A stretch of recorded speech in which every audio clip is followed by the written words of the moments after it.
Now we have Mr. Adil Salim, who is Manager Sharia Compliance in Dubai Islamic Bank. तो welcome sir, बहुत बहुत शुक्रिया आपका कि आपने आज हमारी इस कॉन्फ्रेंस को ज्वाइन किया। तो अभी तक जो भी डिस्कशन हुई और जो नीफ के आपने देखा कि हमारा ये थर्ड सेशन है, थर्ड टाइम हम ये नीफ कॉन्फ्रेंस कर रहे हैं, तो आप क्या कहते हैं कि पाकिस्तान की इकॉनमी को अगर इस्लामिक इकॉनमी में कन्वर्ट करना है तो इस तरह की कॉन्फ्रेंसेस या जो सैलानी सिर्फ एक फलाही इदारा नहीं बल्कि एक इंस्टीट्यूट है पूरा कि वो इस्लामिक फाइनेंस की नॉलेज है, इसके ऊपर कॉन्फ्रेंसेस वगैरह सारे काम कर रहे हैं। तो किस हद तक सैलानी या नीफ इस्लामिक पाकिस्तान के एक इस्लामाइजेशन और conversion of the economy toward Islamic किस तरह से हो सकता है? वालेकुम सलाम अहमद, बहुत बहुत शुक्रिया आपका। बेसिकली मैं शरिया ऑडिट डिपार्टमेंट में होता हूँ दुबई इस्लामिक के, और साथ साथ जो है वो बैंकिंग इंडस्ट्री से वाबस्तगी, NBFC से वाबस्तगी है। आपका सवाल बड़ा अहम है। सवाल की तरफ आते हैं। अगर हम बात करें कन्वर्जन की, तो इस वक्त ये बर्निंग टॉपिक है, और जब हम प्रोग्रेस देखते हैं इस्लामी बैंकिंग इंडस्ट्री की, तो अल्हम्दुलिल्लाह वी कैन से दैट कि we are progressing day by day. So एक कॉन्सेप्ट है कि हमने कन्वर्जन करना है, और हमें नज़र भी आ रहा है कि हमारे पास जो बड़े बड़े बैंक्स हैं वो कन्वर्जन की तरफ आ रहे हैं। तो इसके ना कई चैलेंजेस भी हैं, कई अपॉर्चुनिटीज़ भी हैं, कई थ्रेट्स भी हैं। तो अगर हम बात करें जैसे इस तरह की जो कॉन्फ्रेंसेस वगैरह होती हैं, उसका कन्वर्जन में क्या किरदार होता है, तो बिल्कुल ये एक ऐसा प्लेटफॉर्म है। नीफ जैसे आपने बात करी, नेशनल इस्लामिक फोरम, जो कि सैलानी दारुल उलूम यमन के इश्तराक से होता है। तो अगर हम इसकी स्पेशलिस्ट की बात करें कि ये स्पेशलाइज किस तरीके से, तो we have regulators over here और इंडस्ट्री एक्सपर्ट, NBFCs। तो ये एक ऐसा प्लेटफॉर्म है कि जिसके ऊपर रेगुलेटर भी मौजूद है, इंडस्ट्रीज़ के एक्सपर्ट्स भी मौजूद हैं, नॉन बैंकिंग फाइनेंशियल इंस्टीट्यूशन मौजूद हैं, साथ साथ हमारे पास आवाम है, शरीय स्कॉलर्स हैं। तो यहाँ पे जो चीज़ें डिस्कस होंगी, जो प्रॉब्लम यहाँ पर एड्रेस किए जाएंगे, वो जेन्युइन एड्रेस होंगे जो इंडस्ट्री के एग्जिस्टिंग प्रॉब्लम होंगे। तो इस प्लेटफॉर्म की वजह से एक स्प्रेडनेस आएगी एक कन्वर्जन के अंदर, जो कि अल्हम्दुलिल्लाह हम देख रहे हैं कि पिछले 3 साल से कंटिन्यूसली ये कॉन्फ्रेंस हो रही है। और अब माशाल्लाह ये कि आपकी तादाद है, चीज़ें हैं, नज़र आ रही हैं। और साथ साथ मैं एक बात पे बहुत ज़ोर दूंगा, बहुत जो अहम बात है वो ये है कि we have to move to the public for awareness. ये एक ऐसा एरिया है कि अगर इस एरिया में काम ना किया तो फिर आप कितना अच्छा सिस्टम बना लें, कितने अच्छे आप लोग हायर कर लें, अगर आप जनरल पब्लिक को एड्रेस करने में नाकाम रहते हैं तो फिर ये कन्वर्जन जो है ना बहुत मुश्किल हो जाएगी। बिल्कुल, क्योंकि कन्वर्जन जो है स्टार्ट होनी है यहाँ से। जब लोगों का माइंड कन्वर्ट होगा, they switch their conventional account toward Islamic, so that's we need.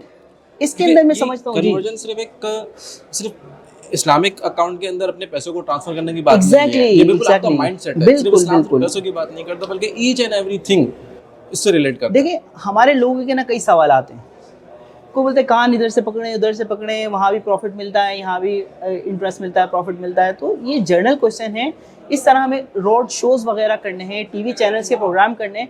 और सबसे अहम बात, हम देखें कि हमारे पास ये जो लिटरेचर है, ये लिटरेचर हमारे यूनिवर्सिटी लेवल के बाद से स्टार्ट होता है। Why we are not starting from the beginning, बिल्कुल फ्रॉम द स्कूल लेवल। तो अगर हमारे सिलेबस के अंदर स्कूल लेवल में ये चीज़ ही मौजूद नहीं है, तो हम किस तरीके से एक जनरल अवेयरनेस दे सकेंगे लोगों में? जब स्टूडेंट्स पढ़कर आगे आएंगे, उनको पता चलेगा इंटर के बाद, इंटरमीडिएट के बाद, O लेवल्स के बाद कि इस्लामिक फाइनेंस कोई चीज़ है। तो why we are not starting from the beginning? अगर हम इसको बिगनिंग में लेके जाएंगे, रूट बिल्डिंग होनी चाहिए। बिल्कुल, एग्जैक्टली। तो यहाँ से सिस्टम स्टार्ट होना है, पूरे सिस्टम ने कन्वर्ट होना है, एक इकोनॉमिक पर्सपेक्टिव से चीज़ें कन्वर्ट होनी है। तो मेरे ख्याल में अगर कोलैबोरेशन हो हुकूमती सतह पे, then private institute, then educational institute, then regulators, then NBFCs, तो ये एक पूरा एक सर्कल बनेगा। और इस सर्कल के लोग जब एक विजन पर होंगे तो उस वक्त कन्वर्जन आपकी ये समझ लें कि बहुत जल्द हो जाएगी। अच्छा सर, दूसरा क्वेश्चन मेरा ये है कि आपसे कि आप एक इस्लामिक बैंक में एज शरिया ऑडिटर आप अपनी सर्विसेज दे रहे हैं। एक इस्लामिक बैंक और एक कन्वेंशनल बैंक, जो इसके अंदर इस्लामिक डिपार्टमेंट है, जिसके शरिया ऑडिट डिपार्टमेंट होता है, तो इसको स्कोप में क्या डिफरेंस होता है? और जब तमाम कन्वेंशनल बैंक 100% इस्लामिक में कन्वर्ट हो जाएंगे, तो will it make any difference in the scope of sharia audit? देखिए शरिया पर्सपेक्टिव से कोई इसको बैंक की परफॉर्मेंस में कोई फ़र्क आएगा इसके अंदर? सर देखें, आपके पास इंटरनल ऑडिट है, इंटरनल ऑडिट के कई डिपार्टमेंट्स, कई डिविजन्स होते हैं। देखिए आईटी ऑडिट होता है, आपका एडमिन का ऑडिट होता है, आपका मैनेजमेंट ऑडिट होता है, फाइनेंशियल ऑडिट होता है। But when we talk about sharia audit, sharia audit specific to जो हमारा स्कोप होता है वो नॉट स्कोप सिर्फ एग्रीमेंट्स तक महदूद नहीं होता, पॉलिसीज, फाइनेंशियल्स। आप एओफी की डेफिनेशन देखेंगे तो उसके अंदर प्रोसेस हो गए, कॉन्ट्रैक्ट्स हो गए, एग्रीमेंट्स हो गए, मार्केटिंग मटेरियल हो गया, प्रोसेस हो गए, सो मेनी थिंग्स दैट जो आप कम्युनिकेट कर रहे हैं कस्टमर को वो भी इसके अंदर आएगी, जो आप सिस्टम रन कर रहे हैं वो भी इसमें आएगा, जो आप फाइनेंशियल रिकॉर्ड कर रहे हैं वो भी इसमें आएगा, जो आप एग्रीमेंट्स कर रहे हैं वो इसमें आएगा। तो मैं समझता हूँ कि शरिया ऑडिट का जो स्कोप है वो सही। बहुत वाइड है।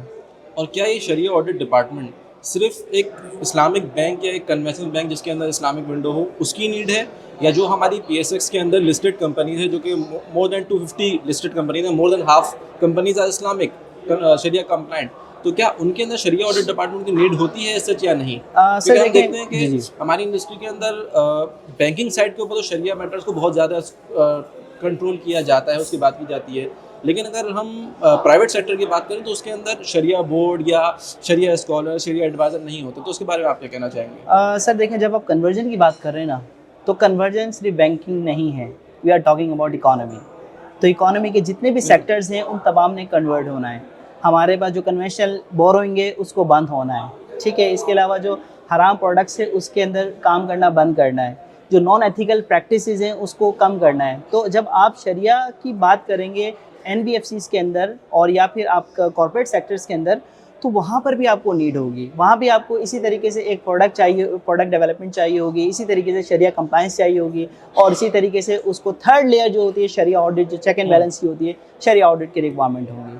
तो मैं समझता हूँ कि हम जो शरिया ऑडिट का स्कोप है वो लिमिटेड नहीं है सिर्फ इस्लामिक बैंकिंग के साथ, बल्कि हम अगर रेगुलर अपनी ज़िंदगी के अंदर भी देखें तो हम एक शरिया ऑडिटर होते हैं। कोई चीज़ हम खरीदने जा रहे हैं, हम देख रहे हैं कि अगर मुर्गी है तो उसने हलाल की नहीं की, ये भी एक शरिया ऑडिट है ना, कि हम हलाल चीज़ खाएंगे तो हम पूछते हैं कि भाई इसको हलाल किया ही नहीं किया, तो दैट्स ऑल शरिया ऑडिट। तो शरिया ऑडिट इज़ एवरीवेयर, बस परसेप्शन का थोड़ा सा फ़र्क है, हम किस परसेप्शन में उसको देख रहे हैं। जज़ाकल्लाह सर, बहुत बहुत शुक्रिया। जज़ाकल्लाह, बहुत शुक्रिया अहमद, जज़ाकल्लाह।